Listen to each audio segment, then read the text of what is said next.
likes to this videos? If we make 5,000 likes to this video, we will upload more patriotic news. Thank you. Former Obama official turns on CNN, blames them for the escalation of North Korea. Former Obama State Department spokesman John Kirby lashed out against CNN for helping raise the tensions between North Korea and the United States. The network most likely invited him on to insult the president and blame him. They must have been furious with what he said instead. He bashed the media for their obsession with President Trump's locked and loaded tweet. While Trump meant this as a warning for North Korea to stop threatening us, the media spun it into an active war against North Korea. That can't be good for us. We should be looking for ways to de-escalate the tension, take a little bit of the air out of the tires. Pursue diplomatic solutions the way Secretary Mattis has been advocating, said Kirby. This all started this week with a leaked assessment to the Washington Post about the fact that they had achieved miniaturization and the president responding to that leak in that news article. We went from 0 to 100 miles an hour in the course of about 48 hours based on the news article and the leak. We've just amped up the tensions in an unnecessary way. We do not have to be where we are right now, said Kirby. Do you think he's right? The media is willing to do anything they can to escalate the drama because that is good for ratings. If only CNN actually cared about American life.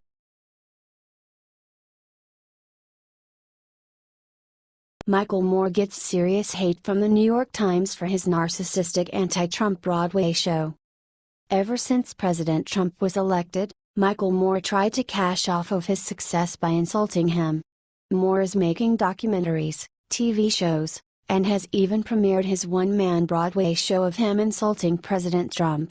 Maybe it's a one-man show because no one else wants to have anything to do with it?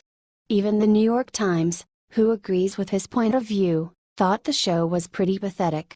They started by writing how they love his politic. Still, you don't have to disagree with Mr. Moore's politics to find that his shtick has become disagreeable with age.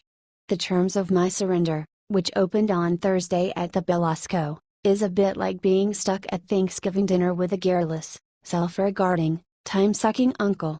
Gotta love him, but maybe let's turn on the television, writes the New York Times. I'm not coming to this stage every night to conduct a political rally, Mr. Moore told the New York Times in July. This is not a kumbaya piece of theater. That's true, the Terms of My Surrender is not organized well enough to be either of those things, writes the New York Times. Ha! The NID writes that the show tries to teach people how to resist Trump in vague ways, but the only thing people learn to resist is the play itself. I actively resisted plenty of material that might otherwise be amenable to me politically, writes the NIT. They even called him out for being a hypocrite. Mr. Moore's valorization of the Midwestern working class from which he hails cuts against his claim that ordinary Americans, like the ones who voted for Mr. Trump, are stupid. America, he says, has been dumbed down and now can't think.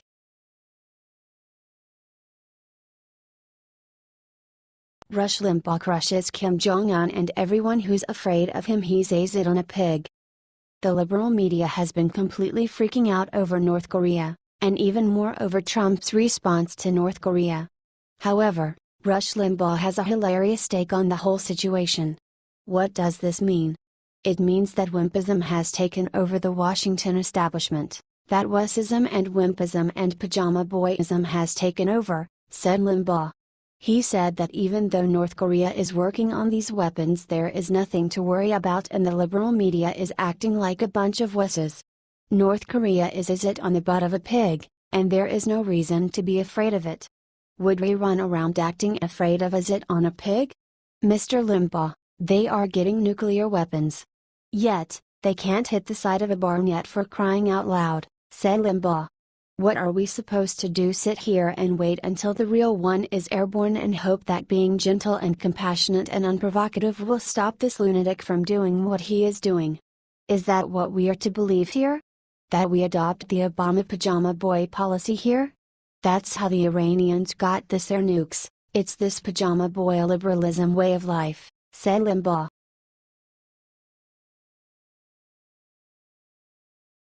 Pete Hagseth smacks down co-host who makes nasty attack against Trump on air. Now that President Donald Trump has hit some speed bumps in his first year in office, it has become trendy even among conservatives to bash Trump. Thankfully, there are also no shortage of people who proudly stand by Trump and aren't caving to liberal attacks or fickle trends. During a recent broadcast on the Fox Business Network, anchor Dagen McDowell attempted to pin current fractiousness among Republican lawmakers on the president. She said, "You talk about eating each other? The problem is President Trump. When he was running for the nomination, he gobbled up Republicans right and left like him and Dems. Little Marco, Lie and Ted, low energy Jeb, he decimated, he destroyed, the party and they resent it." Added co-host Jillian Turner, "Is it smart for the president, if you're looking at strategy, is it smart for him to try and potentially throw Mitch McConnell under the bus?" Pete Hagseth finally spoke out in support of President, saying, "What doesn't help is when you have senators like Susan Collins and Lisa Murkowski who run against Obamacare and then they vote with Democrats." He added, "There are the ones shooting inside the tent. This president wants to do all the things they said they wanted to do on the campaign trail, yet because he is a little bit different, he's outside the box, he speaks differently, they can't get behind him? Are you glad Pete said?"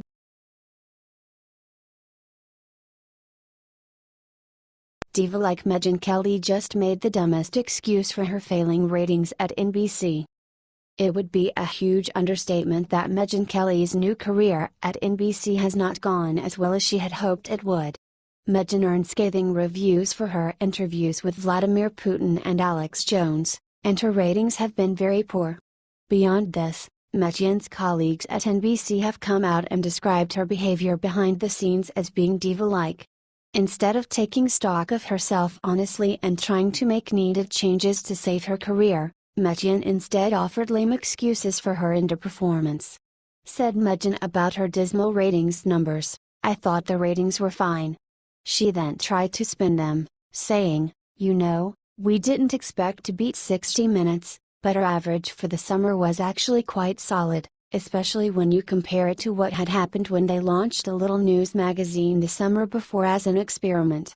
She then optimistically compared launching her fledgling television show to raising her children, which, at last count, take 18 years to reach maturity. She said, naively thinking she will have no shortage of time to try and make her show a success, "I have 3 children, and they didn't come out of the womb running. They had to learn to crawl, and then they walked and then they ran. And that's the same for television shows. I didn't expect anything other than that. Thankfully, my bosses don't, either." She then tried to pivot away from her longtime role covering politics, claiming while plugging her book that her show is going to sort of scratch those other itches that every normal human being has when it comes to health and parenting and relationships and their own striving to settle for more. "If I never have to say Mitch McConnell on the show, it could be okay, it could work." Do you think Megyn Kelly will last long at NBC?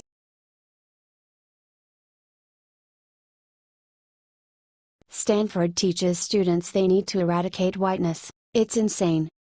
Liberal colleges are becoming disturbingly anti-white.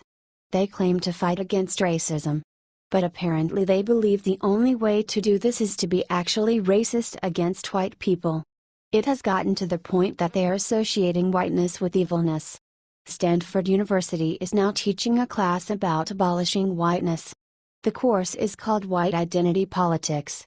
We will survey the field of whiteness studies, scholarship on the intersection of race, class, and geography, and writings on whiteness in the United States by contemporary public thinkers, to critically interrogate the terms used to describe whiteness and white identities. The course description reads: students will consider the perils and possibilities of different political practices, including abolishing whiteness or coming to terms with white identity.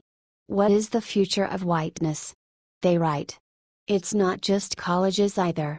New York Magazine recently wrote an article insulting people with blonde hair for having whiteness. Now, blonde is the color of the right, for whom whiteness has become a hallmark.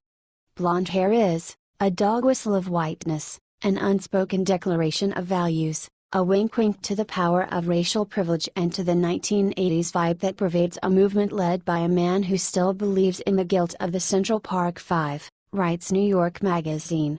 This is insane. What is wrong with these people?